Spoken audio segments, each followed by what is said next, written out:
O Trovejar do Silêncio, capítulo 12. Não resistais.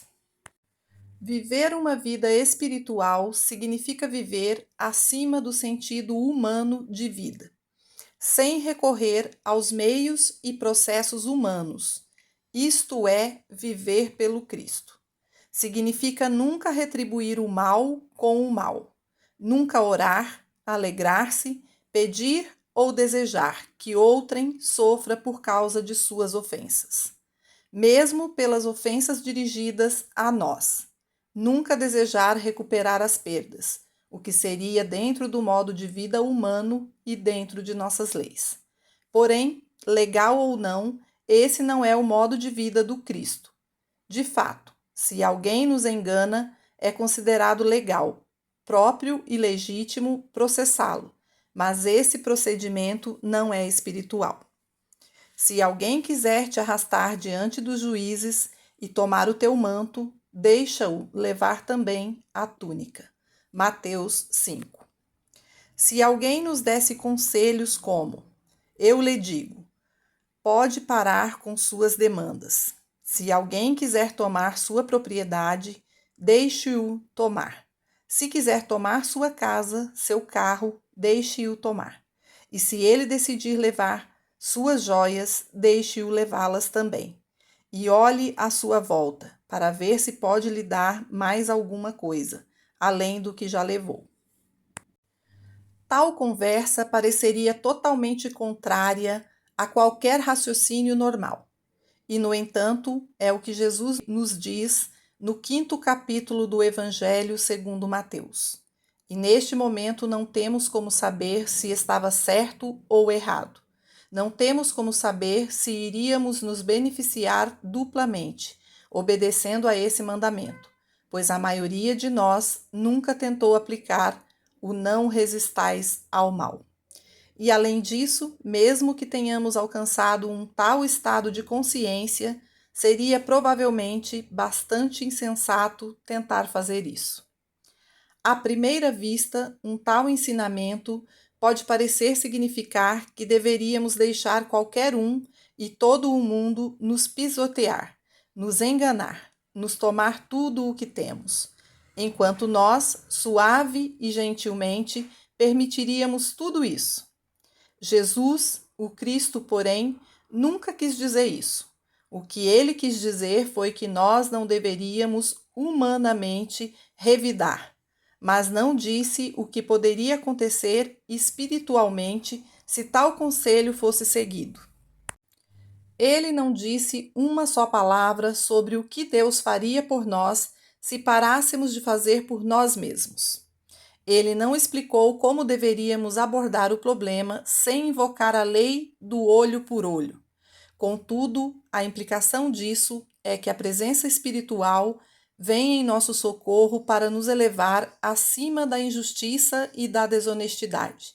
Será de fato possível que alguém possa nos fraudar se estivermos em nossa identidade espiritual de filhos de Deus?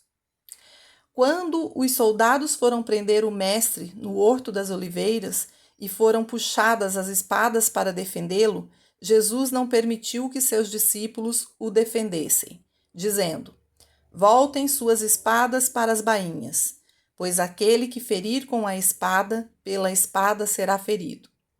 Em sentido material, isso pareceu significar que ele lhes dava carta branca para que o prendessem e fizessem dele o que quisessem. Mas ele não fez nada disso. Ao contrário, ponderou: eu tenho o infinito e invisível no qual confio. Eu tenho aquele algo divino que sabe o que preciso antes de mim mesmo, e é do seu agrado dar-me o reino. E descansou nessa completa confiança. Não resistais ao mal. Soa-nos como o mais louco e menos prático dos ensinamentos humanos, embora seja o mais sábio e o mais prático dos princípios espirituais.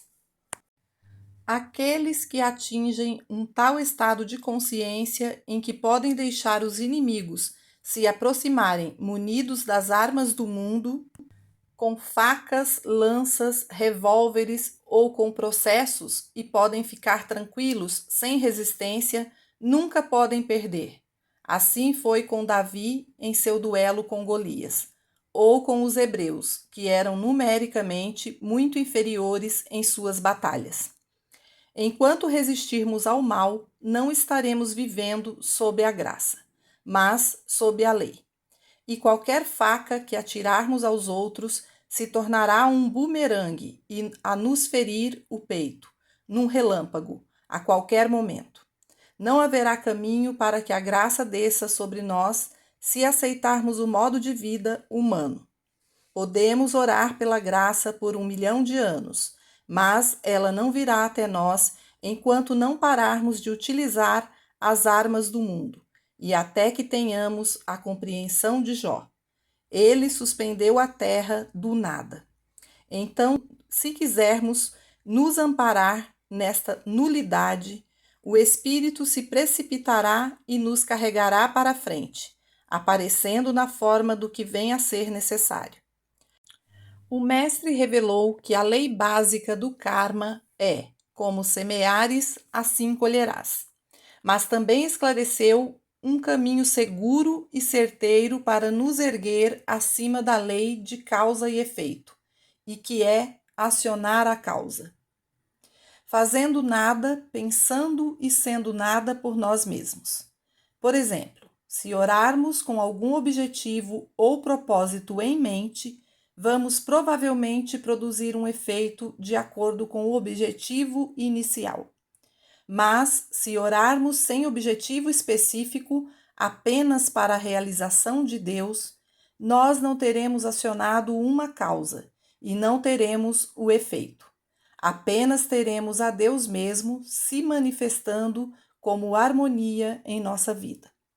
Assim ocorre que, se nós não usarmos as armas de defesa em nosso favor, não poderemos ser atingidos por essas mesmas armas. Se nós não medirmos a justiça de acordo com os padrões humanos, a justiça humana não poderá se voltar contra nós. Qualquer coisa a que nos ligarmos estará a nós ligada. Qualquer coisa que liberarmos estará liberada. Quem determina isso somos nós. E quando abandonamos os cuidados e as coisas deste mundo e vivemos com o constante desejo de conhecer corretamente a Deus, deixando as demais considerações de lado, então, quando Deus é compreendido, ele se manifesta na nossa experiência como uma vida perfeita. Tudo o que recai sobre os nossos sentidos existe como um efeito. E no momento em que percebemos que em tais efeitos não há nem bem nem mal, perdemos o medo de todo e qualquer efeito possível. Não mais podemos temer algo que não encerra poder algum, bom ou mal que seja. Não mais que a um simples copo d'água. Não só não podemos temer um copo d'água, como também não podemos amá-lo. Podemos nos alegrar e beneficiar com ele, mas jamais alguém amou, temeu ou odiou um copo d'água. Apenas o tomamos como aquilo que é, um copo d'água. Foi bem essa a atitude do mestre diante do leproso. Não o odiou, não o temeu, e certamente não o amou. Aproximou-se e tocou-o, mostrando com isso que estava acima da crença do bem e do mal. Para ele, o leproso não tinha poder algum. É possível para nós nos elevarmos para além da lei de causa e efeito, apenas após termos nos livrado das armas do mundo, somente quando nossa vida for vivida não só de pão, mas de cada palavra que provém da boca de Deus. Quando não mais pensarmos no alimento, no dinheiro, no clima ou em qualquer efeito como constituinte da nossa segurança, e quando descobrirmos que nossa vida verdadeira é sustentada pela palavra de Deus, estaremos então vivendo uma vida espiritual, sem dependência dos seres humanos, de seus investimentos ou posições, não jogando-os fora ou alijando-os de nossa vida, mas percebendo que eles são as tais coisas de acréscimo, parte da graça de Deus manifestada, e, portanto, não nos inspiram qualquer temor. Se dependermos da vida material e nossa segurança for varrida para longe, ficaremos de fato perdidos. Aquele que não mais usa a espada em sua própria defesa, mesmo que seja a espada da lei ou um abrigo contra as bombas, que não mais confia na força, nem mesmo na força dos argumentos, este fica quieto no centro do próprio ser e deixa que o infinito invisível seja sua defesa, e se ele achar necessário, a ofensiva. Esse infinito invisível nunca destruirá pessoa alguma, mas destruirá as más influências ou pensamentos, crenças ou atos que podem tentar se manifestar por meio de pessoas. Desenvolvemos individualmente aquele estado de consciência que não usa o poder e que, por fim, leva nosso mundo particular para a órbita do não poder, pela compreensão de que nada do que existe como pessoa, coisa, lugar, circunstância ou condição tem poder, quer seja bom, quer seja mal. Não há poder de bem e de mal, pois não há poder. Nada é poder e ninguém é poder. Só Deus é o poder criativo de manutenção e sustento, que opera sem nenhuma ajuda nossa. Só Deus é poder, e nós somos instrumentos pelos quais ele flui. Mas só Deus é e sempre será o único poder. O mestre compreendeu claramente isso quando disse: Por que me chamais de bom? Eu de mim mesmo nada posso fazer. O Pai em mim é quem faz as coisas. E assim é também conosco. O poder não nos é dado de fato, mas se chegarmos ao estado mental, embalado pelo espírito, em que não resistimos ao aparente erro, negando-o, combatendo-o ou tentando destruí-lo, logo testemunharemos as coisas maravilhosas que o Pai interno realiza. Podemos elevar-nos a um estado de consciência que nos dará como resposta a qualquer problema que se apresente a seguinte reflexão: Veja, isso está na minha mente. Estou olhando para isso. Isso não me beneficia, não me fere. É uma sombra. Sei que o mundo chama isso de poder, que pode matar, destruir ou enfraquecer. Mas sei que isso é uma sombra, porque no mundo criado por Deus não pode existir um poder. E eu não preciso de poder algum, nem mesmo para destruí-lo, para superá-lo ou removê-lo. A existência humana está baseada na confiança ou crença em dois poderes, e mesmo a religião é baseada no poder de Deus e do mal.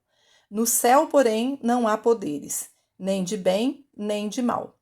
Há apenas Deus mesmo vivendo sua vida como você e eu, e como um universo celestial. No momento exato em que pudermos manifestar o ensinamento do Mestre, não resistais ao mal, não mais gastaremos nossos dias como faz a maioria, a caçar, procurar e mendigar o poder para fazer algo e competindo com o mundo todo. Quando descobrirmos esse novo princípio, não um novo poder, mas um novo princípio, uma nova dimensão da vida, viveremos num mundo sem competição, num universo onde os homens não combatem uns aos outros. Observe a transformação de seu próprio mundo à medida que se aprofunda no ensinamento de que não precisa se opor ou usar qualquer poder contra seja o que ou quem for. Não resistais ao mal.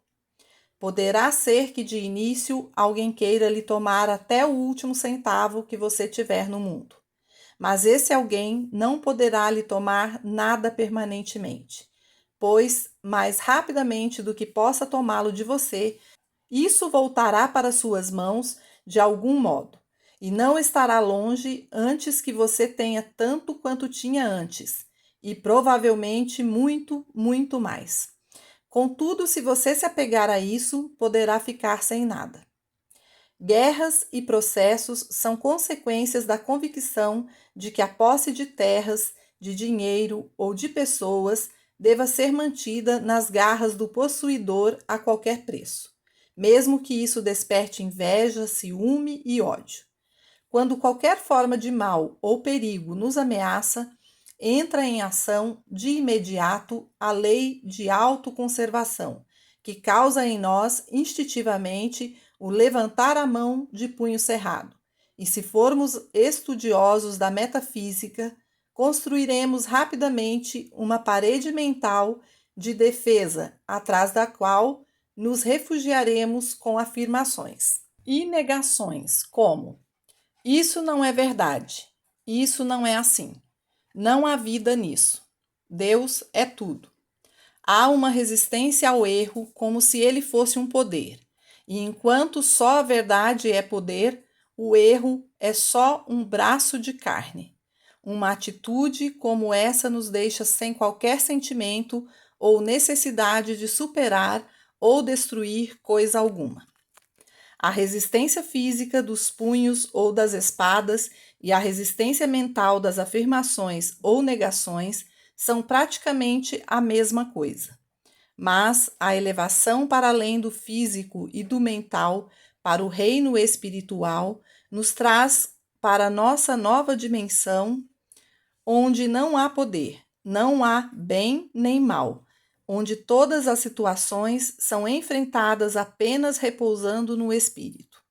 Somente o Espírito de Deus em nós nos capacita a nos elevar além do desejo de vingança, da necessidade de nos defender de calúnias, de escândalos e de boatos. Quando podemos não ceder à tentação de justificar ou defender a nós mesmos, quando podemos sorrir e dizer: se você acredita nisso, sinto muito por você. E deixar ficar como está significa que estamos confiando em que o Cristo faça os ajustes necessários e nos traga a justiça que o Mestre prometeu. Por isso, serenai vosso coração. Não vos preocupeis com o que tiver de responder. Eu vos darei as palavras e a sabedoria, contra as quais nenhum adversário será capaz de negar ou resistir. Não temos de planejar antecipadamente o que iremos dizer. Não temos de ser espertos advogados de nós mesmos, mas esperar que estejamos diante do juiz, abrir nossa boca e ouvir o Espírito falar em nós. Aprendamos a sentar quietos, abismados na compreensão de que os braços eternos estão imanentes e que nenhuma quantidade de orações os trará a nós. Eles já nos envolvem. Se for necessário, como lembrete, sempre que problemas nos forem trazidos para serem solucionados, fechemos nossos olhos, lembrando que Jesus disse a Pedro: guarde a sua espada. Todos esses quadros conflitantes que vemos à nossa volta são apenas imagens mentais no pensamento, sombras sobre a tela. Temos de aprender a não ficar aflitos quando os olharmos e compreender que não tem mais substância que as figuras que se movem numa tela, e nem mais poder que as balas disparadas no filme e que atravessam a tela da televisão sem quebrá-la. Fazem um grande barulho, mas nada são além de sombras. E um dia, ao olharmos dentro de nossa mente, veremos e compreenderemos que é ali que estão tais imagens mentais, os quadros que são chamados de vida, e que acontecem dentro e não externamente à nossa mente. E um dia, ao olharmos dentro de nossa mente, veremos e compreenderemos que é ali que estão tais imagens mentais, ou quadros, que são chamados de vida, e que acontecem dentro e não externamente à nossa mente. O que vemos não é o evento em si mesmo, e nem as pessoas envolvidas. É o conceito mental que nós criamos e que faz o papel de evento ou pessoa. Quando descobrimos que o problema que se nos apresenta não é uma entidade espiritual criada por Deus, mas apenas um conceito mental, sem causa ou realidade, sem presença, poder ou substância, temos então a percepção de Deus como princípio criativo, mantenedor e sustentador de tudo o que realmente é. Em breve, temos todo o poder de Deus de que necessitamos, sem termos de nos voltar para Deus a pedir que faça qualquer coisa a respeito. Não é necessário superar o ódio, o medo, o ciúme ou o ressentimento, mas é necessário sentar, fechar os olhos e perceber que há imagens mentais no pensamento. Elas são estados do pensamento, projetados na grande ilusão mental, e então, na paz interior, são dissolvidos. Não são destruídos, pois que nada há a ser destruído. Não há substância neles, e eles não têm mais realidade que as imagens na tela da televisão. De fato, por trás do filme há um quadro real, com substância, assim como por trás de cada crença, teoria ou quadro falso que nos é apresentado. Há uma realidade, porém tal realidade é distorcida em sua representação no quadro, e é essa distorção que é dissolvida assim que a realidade aparece. A mente condicionada gera nossos problemas, e às vezes essa mesma mente pode criar a resposta ao problema. Mas não é isso que estamos buscando. O que queremos é uma capacidade maior que a mente humana, de modo a não apelarmos para os processos de pensamento e a deixarmos que nossa mente seja um instrumento pelo qual a alma possa se revelar. Um problema só pode existir na mente. Se fizermos, porém, o vazio na nossa mente, se não mais existir pensamento nela, onde se situará o problema? Não haverá mais o problema, e em seu lugar surgirá a verdade ou a realidade. Se em vez de combatermos o problema, admitirmos que sob todas as aparências esse problema parece esmagador e nos voltarmos para dentro de nós mesmos, pedindo que a verdade nos seja revelada, não estaremos tentando superar ou destruir o problema. Estaremos apenas tentando compreender, não o problema, mas a realidade por trás dele. Se pudermos ficar perfeitamente quietos e silenciosos, sem tentar superar, destruir, remover ou escapar de qualquer situação ou condição, o Espírito fluirá em nós e será a liberdade. Quando o erro se nos apresenta em qualquer de suas formas, há a tendência a criar uma parede contra ele. Assim fazendo, a oportunidade para dar a demonstração do Espírito se perde, já que nenhuma parede é necessária. Não erga paredes contra o mal. Não construa defesas. Compreenda que nenhuma coisa externa tem poder, nem mesmo as coisas boas. Todo o bem está no espírito, na consciência, e não naquilo que este produz. Venha agora comigo para a quietude interior, não onde lançamos mão de qualquer poder para tentar fazer seja o que for. Não resistamos ao mal e deixemos o mal fazer o que quiser, enquanto nós não o negamos e nem o afirmamos. Não procuremos Deus e nem temeremos o mal, mas sentaremos em paz, sem lutas, sem disputas ou batalhas. O Senhor é meu pastor. Ele me faz deitar em verdes campos. Ele me guiou para junto de águas frescas. Ele preparou a mesa para mim na presença de meus amigos. Ele realizou aquilo que me é dado fazer. Ele aperfeiçoou aquilo que me inquietava. Eu vivo, me movo e tenho meu ser em Deus. Assim, nada preciso temer, não preciso combater, pois a batalha não é minha. Onde está o Espírito do Senhor, ali está a liberdade. Sem contendas, só a paz. Paz, deixo-vos minha paz. não como dá o mundo, não a paz que vem da destruição dos povos ou países vizinhos, não a paz que vem de possuir quantidades de bombas atômicas, mas a minha paz. Aqueles que vivem pela espada, mesmo pela espada mental, pela espada morrerão. Por isso, guarde-a, pare de se defender. Em todas as orações, em todas as meditações, em qualquer tratamento, lembre a você mesmo de guardar a espada. Quando não mais usarmos as armas humanas, físicas ou mentais, nós relaxaremos, não permitindo que o mundo faça conosco o que quiser, mas permitindo ao Espírito que jaz dentro de nós que assuma e governe a nossa experiência. O Sermão da Montanha ofereceu-nos uma escolha entre dois modos de vida: a lei ou a graça. Se escolhermos a lei, teremos provavelmente um pouco mais de facilidade, pois estaremos em conformidade com a prática mais comum, caminhando com a massa, e poderemos temporariamente nos beneficiar de algum modo, pelo menos até o dia do acerto de contas. Por outro lado, se tentarmos viver pela graça, nos encontraremos em descompasso com este mundo, podendo temporariamente sofrer injustiças imerecidas.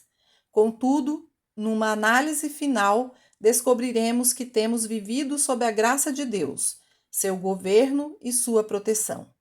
Em nós se fará a vontade de Deus, não a do homem, e isso é uma vida completamente diferente.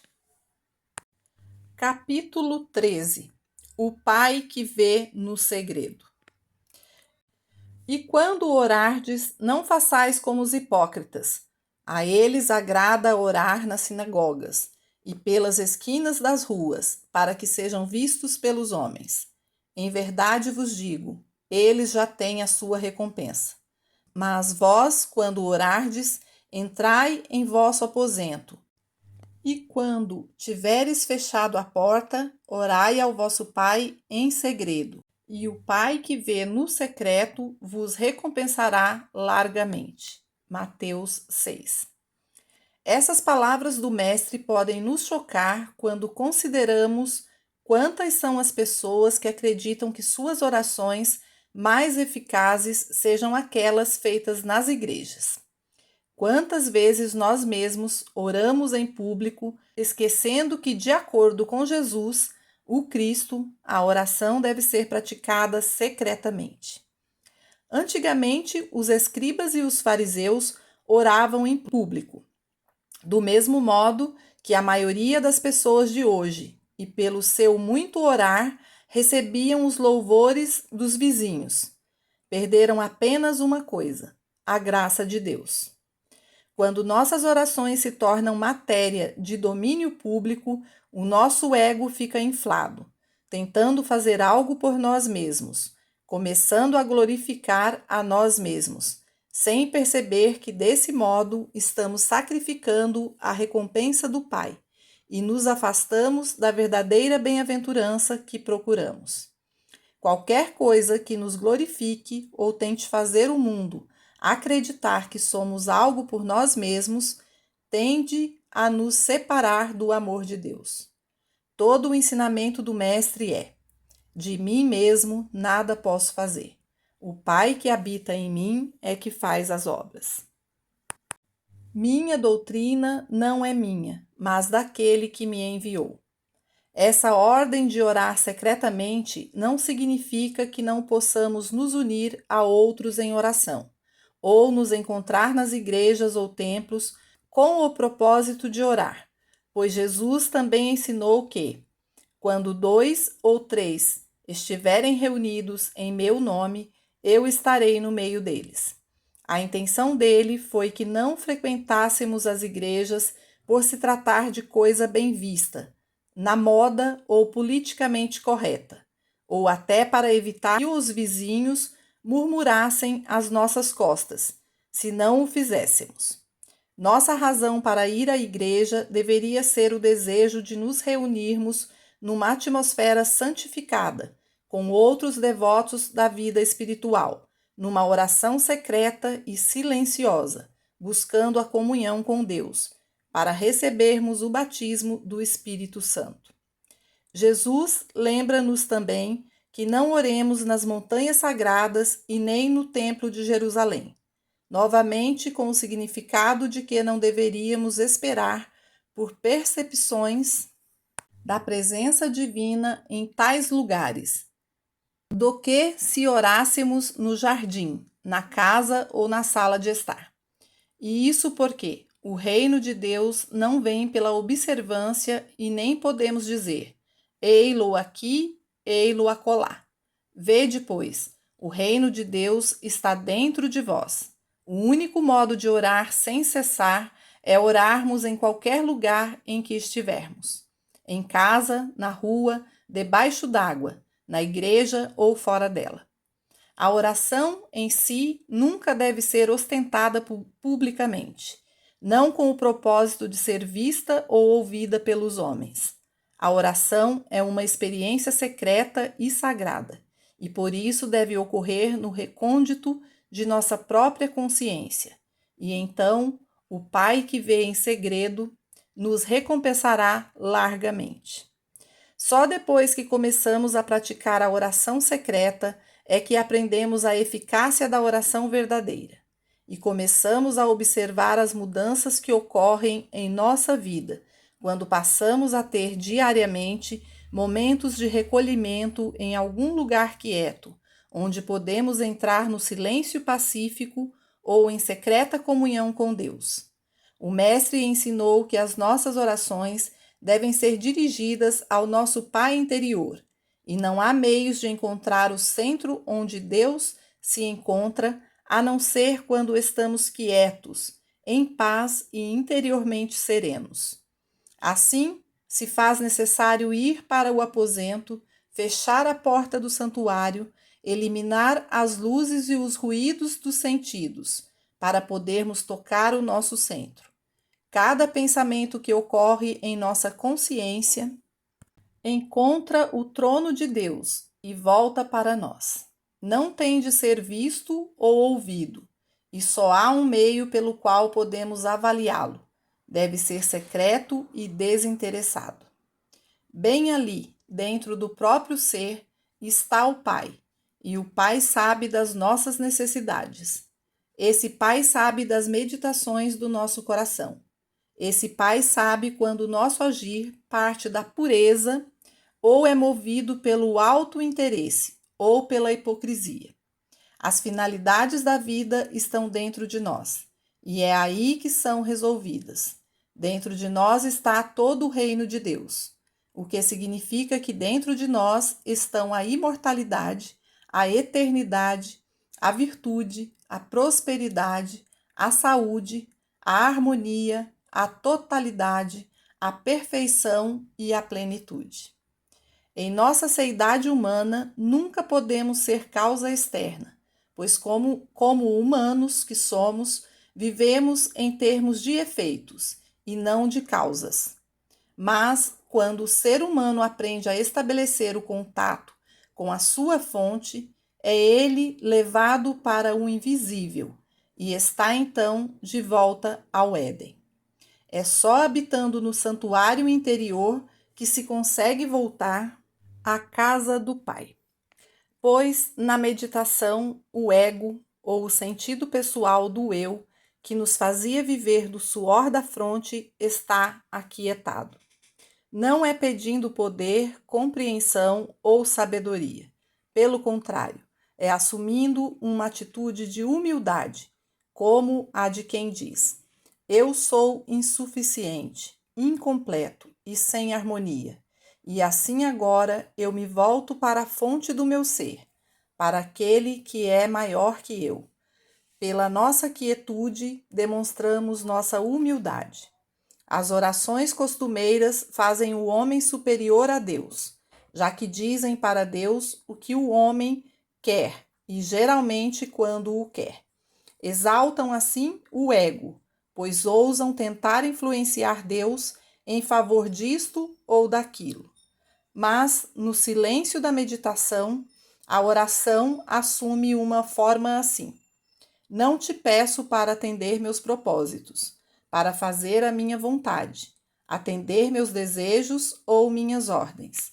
Eu sou o teu servo. Faz de mim o que quiseres. Ensina-me, alimenta-me, dirige-me. Tu estás mais próximo de mim que meu próprio alento. Tu conheces mais do que eu minhas necessidades, e é teu maior prazer dar-me o reino. Eu espero por ti.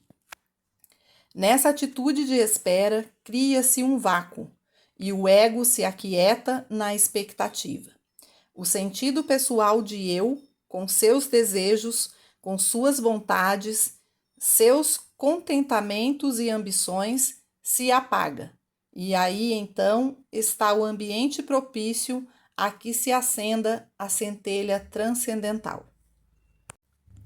Terá de haver humildade antes que o Espírito do Senhor venha sobre nós.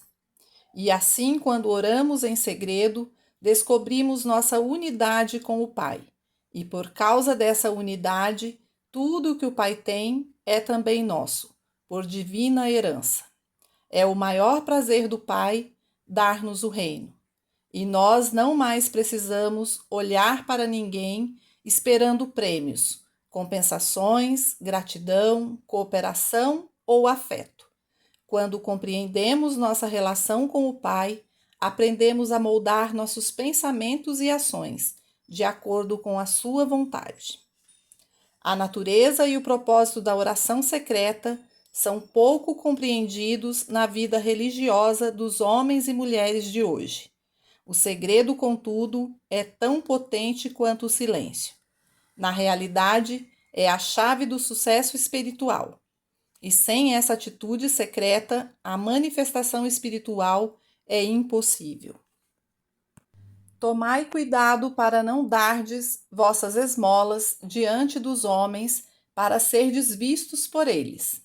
De outra maneira, não recebereis a recompensa do vosso Pai que estais nos céus. Assim, quando derdes vossas esmolas, não soai as trombetas diante de vós, como fazem os hipócritas nas sinagogas e nas ruas, que podem ser glorificados pelos homens. Na verdade vos digo, eles já têm sua recompensa. Mateus 6. Não é uma exposição bastante clara? E, todavia, quantas pessoas no mundo fazem a caridade diante dos homens?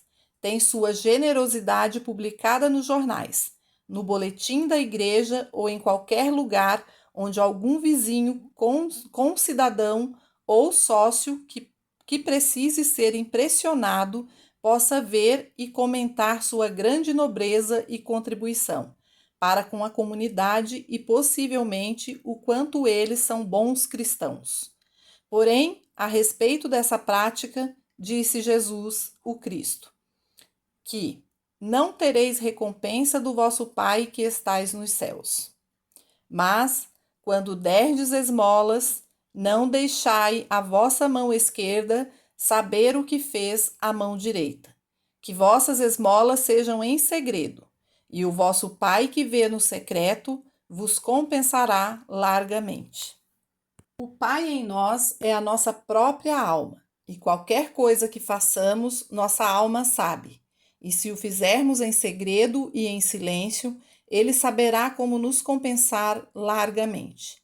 Todavia, quando fazemos algo de bom e o fazemos abertamente, há uma implicação anterior a qualquer outra, ou seja, que somos nós que fazemos esse algo e que não é verdade, uma vez que Deus é o autor de tudo o que é bom, e nós somos, quando muito, instrumentos ou transparências pelos quais se manifesta a graça de Deus. De mais a mais, queremos subconscientemente que os outros percebam nossos feitos bons e nossa filantropia, como se nós mesmos fôssemos bons. Quando, porém, damos as esmolas em segredo, o sentido pessoal de eu está completamente ausente e apenas Deus testemunha nossos atos. Nossa boa ação, feita secreta e sagradamente, confirma a ausência do sentido pessoal e a presença de Deus. E, pois, quando jejuares, não faças como os hipócritas do semblante triste. Eles desfiguram sua face para mostrarem aos homens que estão em jejum. Na verdade vos digo, eles já têm sua recompensa. Mas tu, quando jejuares, unge a tua cabeça e lava o teu rosto, para que não apareça aos homens que jejuas, mas ao teu Pai que está em secreto. E o teu Pai que vê em secreto te compensará largamente. Não demonstremos nosso saber espiritual abertamente. Não alardeamos para os homens que achamos o segredo da comunhão com a fonte da vida. Não exponhamos nossas pérolas espirituais àqueles que não estão preparados, para que não se percam ou sejam pisoteadas. Deixemos brilhar nossa luz onde possa ser usufruída, em vez de exibi-la diante dos homens, obscurecê-la com o véu das palavras. Não é egoísmo mantermos em segredo nosso relacionamento com Deus, pois nossa luz brilhará para aqueles que estão prontos para vê-la. Nossa sabedoria será ouvida por aqueles que têm ouvidos para ela, mesmo que seja transmitida sem palavras ou pensamentos. O jejum espiritual é um comunicar íntimo com Deus, enquanto se abstém de palavras e pensamentos. É habitar em Deus sem que seja percebido pelos que nos rodeiam. É a oração em seu sentido maior que se abstém de pretender qualquer coisa de Deus, embora seja a percepção do livre fluir da graça de Deus. Um ensinamento nesse tão elevado nível de consciência nunca pode ser compreendido pela mente racional humana, e por isso só pode ser seguido por aqueles cujo intuito é a realização espiritual. Quão raramente tais ensinamentos esotéricos de Jesus sobre o manter segredo foram ensinados abertamente.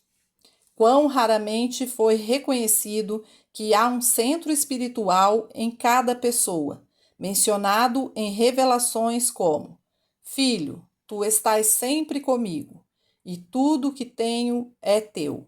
Ou, eu nunca te deixarei nem te abandonarei. Ou, eu estou sempre contigo, até o fim do mundo. Quantos de nós compreendem o mistério de tais ensinamentos? Quantos de nós sabem que esse eu está literalmente em nós e que o eu que vê em secreto nos recompensou largamente? Pela meditação e contemplação podemos resolver o mistério da vida espiritual, e isso podemos fazer apenas quando secreta e sagradamente contemplamos a natureza do infinito invisível, que está mais perto de nós que o próprio fôlego. Nunca devemos acreditar que os mistérios de Deus sejam-nos revelados em meio ao clamor da discussão, da argumentação ou da teorização. Os mistérios ocultos não são ocultos para aqueles que compreendem e seguem os ensinamentos do Sermão da Montanha. Capítulo 14. Quando orares. Durante séculos, a humanidade acreditou que a simples verbalização de palavras na tentativa de alcançar Deus fosse suficiente para trazer o poder e a presença de Deus para a vivência diária. Por centenas de anos, milhões ou até bilhões de pessoas por sobre a terra toda oraram para que cessassem as guerras, que a fome fosse varrida da face do planeta e que as doenças fossem curadas. Mas tudo isso continuou imperturbavelmente. Ninguém jamais tem suas orações atendidas quando ora apenas com a mente, confiando completamente nas palavras e nos pensamentos, pois assim não se dá ao Espírito a oportunidade de se manifestar. Independentemente da forma assumida pela oração, não se cria o elo de conexão com Deus, até que haja uma percepção consciente de sua presença.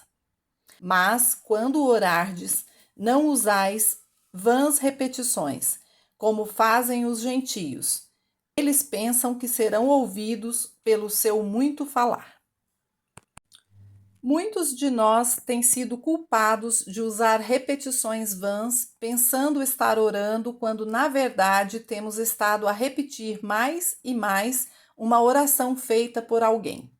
Mesmo a respeito de uma grande oração como o Pai Nosso, se recitada com a ideia de que a mera repetição de suas palavras tem algum poder, não é uma oração eficaz, porque tudo o que pode ser pensado, falado ou escrito é apenas um efeito. E como poderia estar o poder de Deus em um efeito? Não está dito em todas as Escrituras que não há poderes, mas o poder? Que não há deuses, mas só um Deus? A oração que é feita de palavras e pensamentos não pode nem chega a Deus, ficando assim sem resposta. As orações que são atendidas são aquelas profundas, dentro da pessoa, onde não há palavras nem pensamentos, mas onde está uma fome, anseio, um desejo ou uma necessidade, além das palavras. Nesse intenso anseio, alcançamos Deus. A ausência de resultados das orações dá testemunho da nossa incapacidade de ir fundo o bastante dentro de nossa consciência para estabelecer contato com a presença, que sempre está ali e sempre está disponível. Deus não é encontrado na superfície da mente humana, não pode ser encontrado pelo intelecto, não pode ser encontrado a não ser na oração profunda, por uma fome interior de Deus, por um íntimo desejo de conhecê-lo. A oração deve ser um desejo de preenchimento espiritual, um desejo de buscar o reino de Deus em primeiro lugar, da renúncia à esperança de receber alguma coisa, da satisfação de deixar que as coisas necessárias nos sejam dadas por acréscimo. Assim, nos abrimos à plenitude. Quem de nós pode saber aonde a plenitude espiritual nos conduzirá ou nos deixará? Ela pode nos deixar no nosso trabalho atual ou modo de vida presente, ou pode nos conduzir a uma vida e atividade completamente diferentes. Contudo, na oração é importante que deixemos de lado todas as nossas noções pré-concebidas ou ideias sobre o que queremos, nossas esperanças, metas, ambições e nossos desejos, pois não há certeza de que Deus o satisfará ao nosso modo. Se esperamos ver os frutos do que foi pedido numa oração, temos de lembrar que não temos de orar por o que quer que seja, mesmo achando que estamos precisando ou que o mundo precise. Temos de deixar a nossa oração estar na nossa quietude interior, na qual as palavras de Deus fluem para dentro de nós, relembrando-nos de que, filho, tudo o que tenho é teu. Quando Deus falar a sua palavra, não haverá dúvida quanto à sua veracidade, e não haverá espaço vazio entre a sua palavra e a plenitude. Como co-herdeiros de Cristo, imensas riquezas do Espírito serão despejadas sobre nós com abundância. Mas ninguém sabe quais coisas Deus guardou para aqueles que amam a vontade e os caminhos de Deus. Olho não viu, ouvido não ouviu, e nem passou pela mente do homem as coisas que Deus preparou para aqueles que o amam. Coríntios 2. O homem não pode saber o que os planos divinos reservam para ele, pois o homem só pode medir o bem como um aumento daquilo de bom que já possui, quer tenha dinheiro ou cavalos, acumular mais daquilo que para ele representa o bem-estar é o único modo de avaliar que ele conhece. Tais coisas, contudo, não têm relação em absoluto com o bem real, pois ninguém pode definir o que seja, de fato, o bem. Ninguém pode conhecer os tesouros guardados dentro de si mesmo, até voltar-se para Deus, na compreensão de que, sob qualquer forma, a graça de Deus é a sua suficiência em tudo. E no grau em que estiver disposto a seguir por qualquer caminho que seja o seu bem, este se revela, mesmo que seja um completo fracasso, um virar a vida humana de ponta cabeça, assim como suas esperanças e atividades. Provavelmente não haverá nenhum leitor deste livro que já não tenha se achado satisfeito por não ter recebido muitas das coisas pelas quais tivesse orado tão insistentemente. Desse modo, não será tão difícil orar assim. Faça-se em mim não a minha vontade, mas a tua. Tu és o onisciente, a sabedoria infinita e a inteligência do universo, e eu me entrego. Entrego minhas esperanças e desejos, meus medos, meus objetivos e ambições em tuas mãos. Assim fazemos da oração um esvaziamento do ego. Nós nos oferecemos a Deus como um vaso vazio, deixando que Deus preencha esse vaso, e essa é a mais alta forma de oração. Não levamos para Deus nossa visão finita do que seja bom ou mal, e nem levamos para Ele nossas ambições humanas, mas voltamo-nos para Deus confiando nele mais do que confiaríamos na nossa própria mãe, confiando nele como o amor divino e divina sabedoria deste mundo, o que de fato é.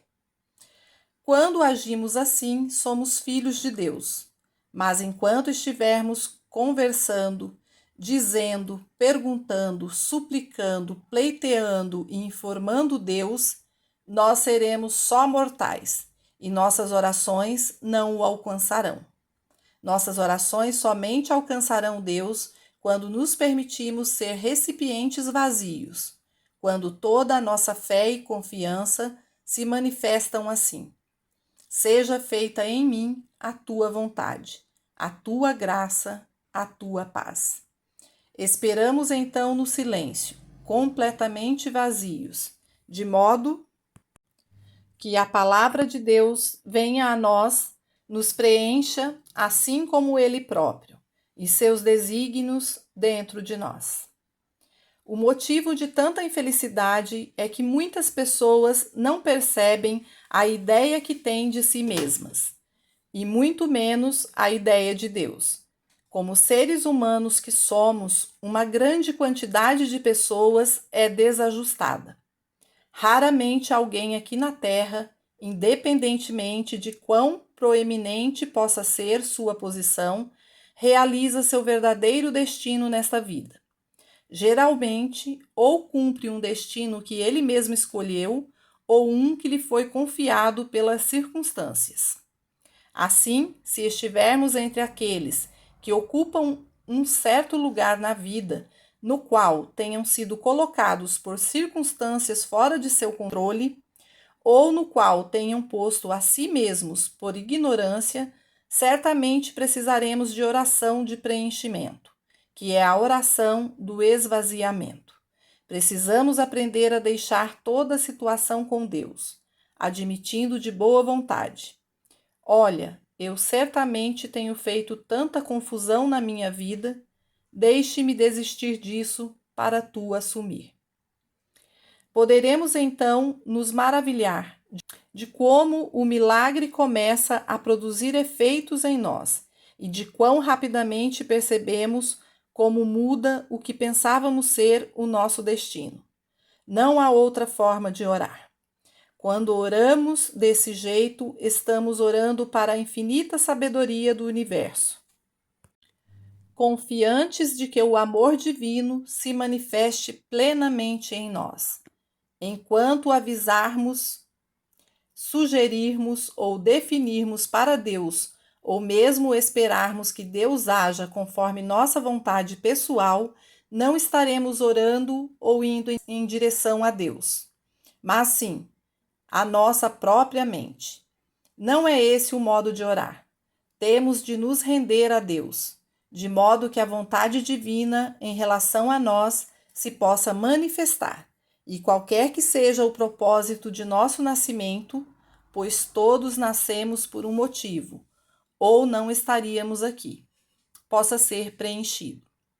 Independentemente de quão difícil ou caloroso possa ser o início do nosso caminho para Deus, sem palavras ou pensamentos, sem direção definida, sem esperança, sem medo ou ambição, esse esvaziamento do eu é importante de se conseguir, mesmo que tome tempo. Quando atingimos esse ponto, sabemos que coisa gloriosa é não termos planejado nosso dia ou nosso próximo ano, mas tendo de antemão a certeza de que cada dia do ano será um dia de plenitude, pois será um dia de Deus, e nada temos a fazer a respeito a não ser ficarmos como espectadores do trabalho de Deus.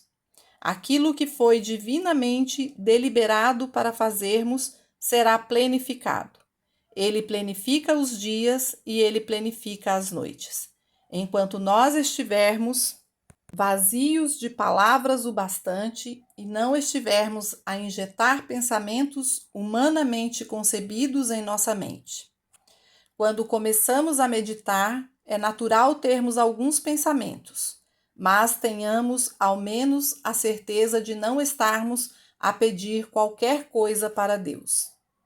Vim aqui para orar e meditar no pleno conhecimento de que não estou me dirigindo a uma pessoa, embora a relação entre Deus e mim seja tão pessoal como a do pai e o filho, como a da mãe e o filho, mas estou me voltando para o espírito da sabedoria e do amor, cuja vontade é que eu usufrua fartamente de suas dádivas.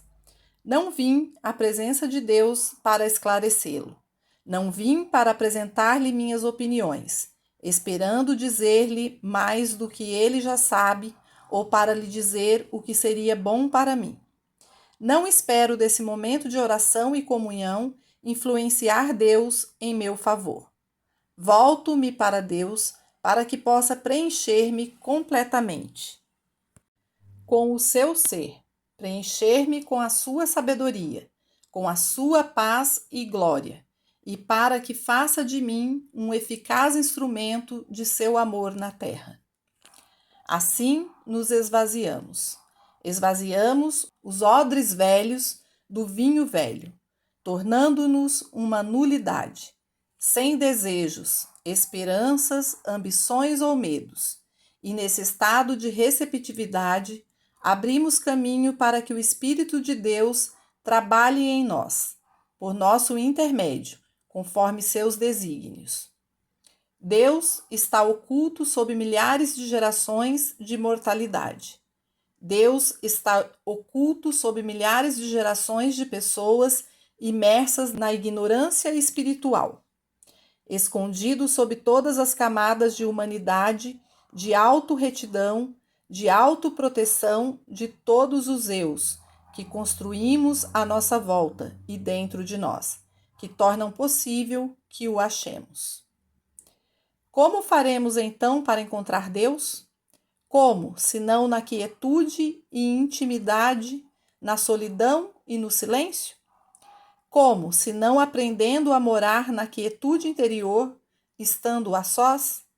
Só assim, pois faremos contato com o divino eu, que está dentro do nosso próprio ser, e ao estabelecer contato com ele, estaremos em comunhão com o Pai interno, como estava o Mestre. Quantas orações têm sido feitas a um Deus externo? Alhures e vez de um interno dentro de nós. O Mestre deu o exemplo orando apenas ao Pai interno, acreditando tudo ao Pai e voltando-se para o seu interior em qualquer situação, quer cuidasse de alimentar as multidões ou de sua saúde.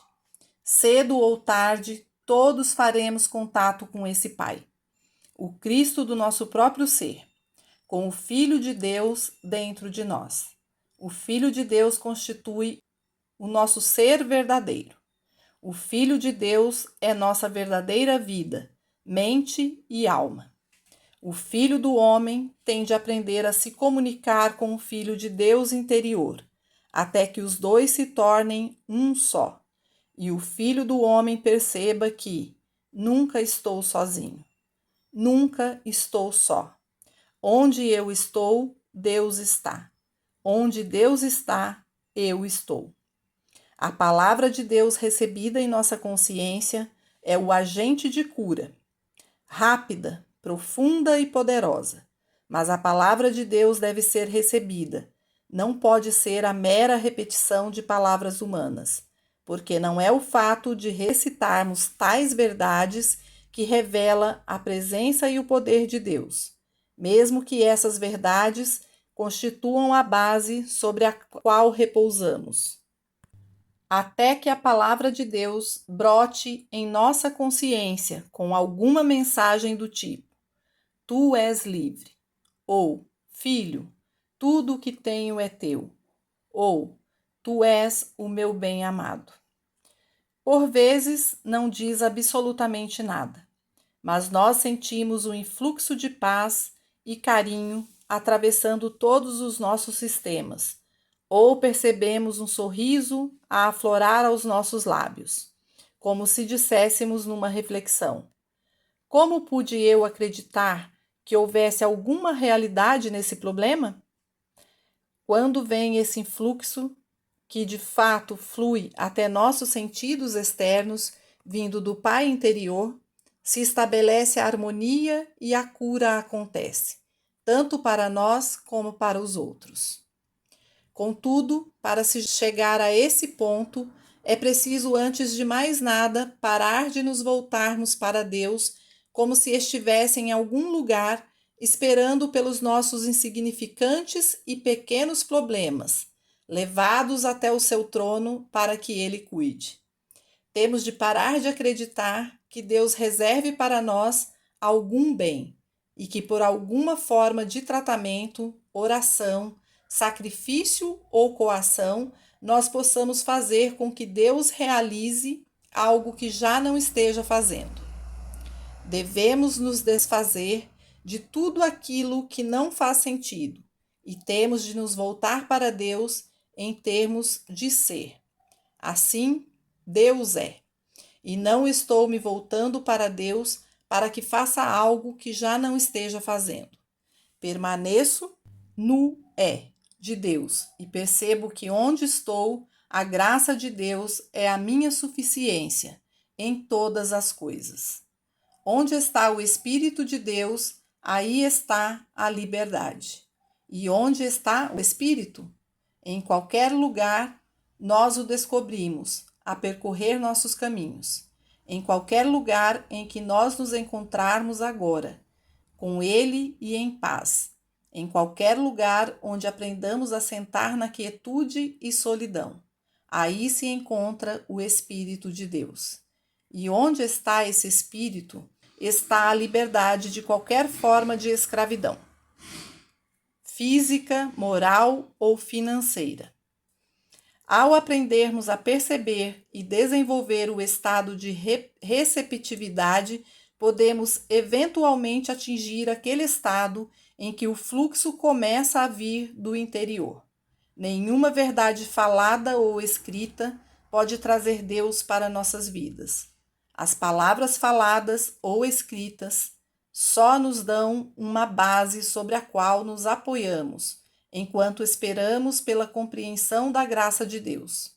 Mas é apenas quando o Espírito pousa em nós que acontecem as grandes coisas. As palavras que dizemos não são o poder e nem os pensamentos que pensamos. Mas, se sentarmos na mais completa quietude, no silêncio trovejante e mantivermos nossa mente fixada em Ti, chegaremos finalmente à espera, onde os pensamentos já não nos ocorrem, e em poucos momentos começaremos a sentir aquela paz interior conhecida como realização. A oração é o nosso contato com Deus.